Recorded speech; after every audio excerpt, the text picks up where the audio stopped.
pas mal de sujets dans les kiosques ce Oui, matin. bonjour Laurent, bonjour à tous. Notre confrère Gaëtan de Capelle est éditorialiste au Figaro. Ce matin, il est allé sur Google, il a tapé Mappy. Ensuite, il a sélectionné l'onglet itinéraire. Il a mis ville de départ Biarritz, ville d'arrivée Paris. Il a fait Enter et il a trouvé 782 km. Cela lui a inspiré le début de son édito. Paris n'est qu'à 782 km de Biarritz, mais c'est un tout autre monde qui attend désormais Emmanuel Macron, écrit-il. Après 3 jours de diplomatie de haut vol face à Trump, le chef de l'État s'apprête à redescendre dans une arène nationale toujours éruptive. Ici-bas, on se soucie peu des tensions avec l'Iran, de la taxation des GAFA, de la crise avec la Russie ou de la déforestation en Amazonie. On ne prête qu'une attention distraite aux foucades du président américain, aux grossièretés de son homologue brésilien dans les tréfonds du pays. On s'inquiète davantage du pouvoir d'achat, de l'emploi et de l'avenir des retraites. Tout cela est vrai et le président de la République l'a bien compris. Vous savez, gouverner, c'est un peu comme faire du vélo. Quand on arrête de pédaler, eh bien, on tombe. Alors, si bien que quand on en est encore à l'interroger sur ses relations avec Trump, Bolsonaro ou Rouhani, eh bien, Macron répond sur les retraites, s'amuse Marie-Christine Tabé dans Le Parisien. Alors, ce faisant, eh bien, le chef de l'État redevient le maître des horloges.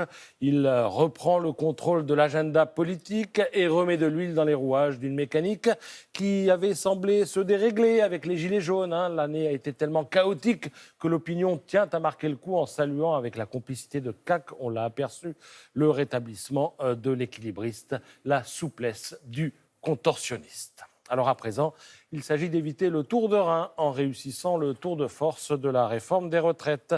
On s'oriente vers l'abandon de l'âge pivot de 64 ans pour pouvoir tirer sa révérence, mais aussi vers une augmentation du nombre de trimestres de cotisation. Les Échos en profitent pour prévenir les cadres et les salariés dont la carrière professionnelle est hachée. Vous serez les grands perdants de l'affaire. Oui, mais l'équité passe par là, explique Étienne Lefebvre dans son édito. Le cœur de la réforme, écrit-il, c'est de créer un régime universel en lieu et place des 42 régimes existants et de leurs multiples règles. Question d'équité, donc, question de tactique aussi. Pour réussir l'opération, poursuit l'éditorialiste, eh bien, le gouvernement ne peut pas être seul, d'où la recherche de relais, comme celui de la CFDT, qui préconise depuis 10 ans un régime universel, mais fustige l'âge pivot. Alors, pour l'instant, la CFDT a pris note avec, évidemment, prudence. La retraite, on peut imaginer qu'il en sera question lors de l'université d'été du MEDEF. Elle est punk cette année, la fac d'été des patrons. D'abord, ils ont choisi Longchamp plutôt que le campus d'HEC. Ensuite, ils ont invité des ONG, des sociologues de gauche, on frôle le pléonasme, mais bon, des gilets jaunes et même un chef indien.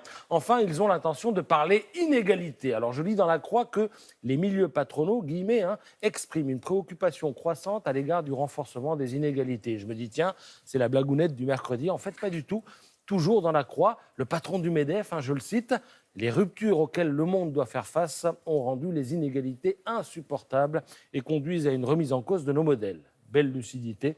Oui. Alors justement, les inégalités, La Croix les passe en revue, inégalités territoriales, de genre, d'origine, au travail, mais aussi et surtout inégalités de revenus. Cela fait des lustres qu'on dit qu'il y a un problème de salaire en France. Eh bien, c'est peut-être le moment d'agir, comme le suggère de ligne le dessinateur de La Croix. Merci beaucoup, Patrice.